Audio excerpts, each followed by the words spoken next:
ठाकुर जी धीरे धीरे 3 साल के हो गए तो भगवान ने अपनी मित्र मंडली बना ली और बाहर खेलने जाने लगे।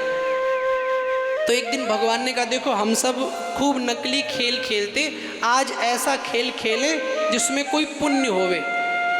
अच्छा कौन से खेल? बोले आज हम सब पंडित जी बनेंगे और यज्ञ करेंगे। कहा ठीक है। तो पंडित कौन कहाँ से आएगो? कन्हैया ने कहा मैं हूँ पंडित। और यज्ञ कौन करेगो? बोले तुम यजमान। सामग्री? बोले जाओ नकली सामग्री बीन के लाओ। अब नकली पत्ते, नकली पेड़ की पत्ते और नकली लकड़ियां लेके ग्वाल वाल आए और स्वाहा स्वाहा शुरू कर दिया। हवन कुंड में स्वाहा स्वाहा, नकली सा हवन कुंड। अब जब यज्ञ हो गया तो कन्हैया ने कहा यज्ञ के बाद तो भंडारा भी होता है। बोले हाँ भंडारा तो होता है। तो बोले भंडारा करो। तो कन्हैया ने पूरे नगर में दुहाई लगा दी कि भैया कल यशोदा के घर पे तुम सब ब्राह्मणों को भंडारो है। अब सारे पंडित जी यशोदा के घर का भंडारा, बढ़िया भंडारा होता है भाई। खाने वाले भी वहां दौड़ते जहाँ खिलाने वाला अच्छा हो। हा? और तुम सब कैसे हो? खुद के लिए धोती पहनोगे बढ़िया 4000 की और पंडित जी के लिए वो 300 की परम सुख वाली ला के दे दोगे। ऐसा ही तो हो रहा है।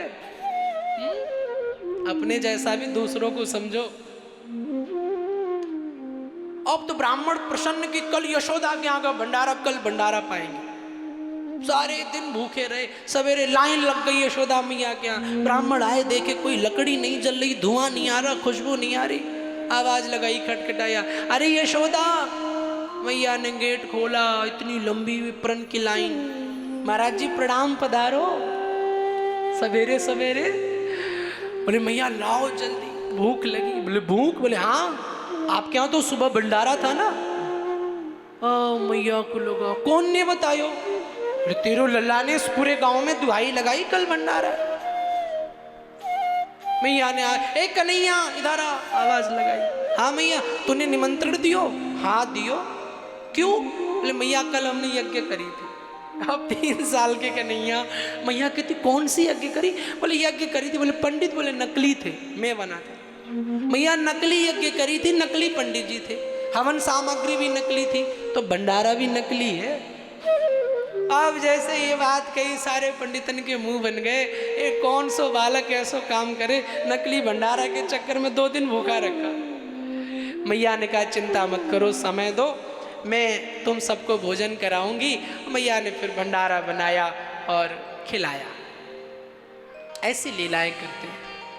एक दिन की बात, ठाकुर जी एक गोपी के घर पहुंच गए और उस गोपी के पति का जन्मदिन था। तो बड़ी मालपुआ बन रहे थे, बड़ी रबड़ी, रसमलाई, रसगुल्ला, इमरती, बर्फी, लड्डू, जलेबी, सब समोसा सब बन रहा था। तो खुशबू आई, भगवान भाग खड़े हुए। तो भगवान ने कहा भाभी जी क्या बन रहा है? आज तो बड़े माल छन रहे हैं। आज क्या है? तो पहले की जो माताएं थी अपने पति का नाम नहीं लेती थी।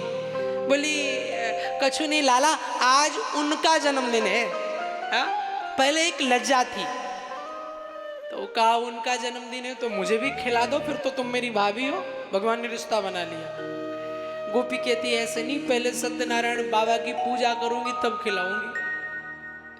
तो भगवान बोलते देख लो मैं ही तो सत्यनारायण हूं। गोपी कहती दारी के तू सत्यनारायण है? तू ना सत्यनारायण है, मैं ना तो ही खिलाऊंगी। भगवान नहीं माने। तो गोपी जब पूजा कर रही थी, चौकी बनाई सत्यनारायण की, तो जैसे चौकी बना के थोड़ी घर के और कामों में लग गई, उसी चौकी पर भगवान कन्हैया ने 2 पिल्ला रख दिए कुत्ते के और बोले ये लो अपने सत्यनारायण की पूजा कर लो। और खिलखिला करके हंस करके भाग खड़े हुए।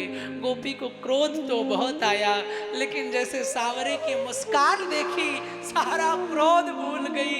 सांवरे को एक टकी लगा करके एक दृष्टि से देखती रह गई। वृंदावन के बाके बिहारी बड़ी सुंदर सुंदर लीला कर रहे। एक बार यशोदा जी की जेठानी पीवरी रानी आई। तो पीवरी रानी आई तो मैया ने कहा कि लाला जा अपनी ताई के लिए, ताई से आशीर्वाद ले ले। तो कन्हैया ने कहा कौन सी ताई? बोले ये बैठी। अच्छा पीवरी रानी थोड़ा मोटी थी। सो कन्हैया ने आंख फाड़ के देखा, अरे ये तो कुछ ज्यादा ही बड़ी ताई है। मैया ने डांट लगा, ये कनुआ तेरी ताई है, पैर छू ले, आशीर्वाद ले ले। तो कहा कि अगर पैर छूंगा तो मुझे क्या मिलेगा? तो मैया कहती, देख लाला तू कारो है, तू पैर छुएगा तो मैया तो ये विवाह को आशीर्वाद देंगी, तो तेरी शादी कम से कम हो जाएगी। क्यों मोहे ना लगे कि तोए कोई अपनी छोरी देवे। एक तो तू कारो, दूसरे तेरे कर्म भी ना है अच्छे, कौन अपनी छोरी दे देगो। तो भगवान कन्हैया गए, ताई को प्रणाम किया और पीढ़ा ला करके रखा। ताई बैठी और जैसे प्रणाम किया सो कन्हैया कहने लग गए। पीवरी रानी ने कहा, लाला जा, मैं आशीर्वाद देती हूँ, तेरे रोम रोम के भी विवाह हो जाए। अब जैसे इतनी बात कही, ताई पीवरी रानी को सच में आशीर्वाद लग गए हो। तभी तो आगे चल के 16,108 विवाह हुए। तो भगवान पूरे ब्रजमंडल में बड़ी सुंदर सुंदर लीलाएं कर रहे हैं, बड़ी प्यारी प्यारी लीलाएं कर रहे हैं।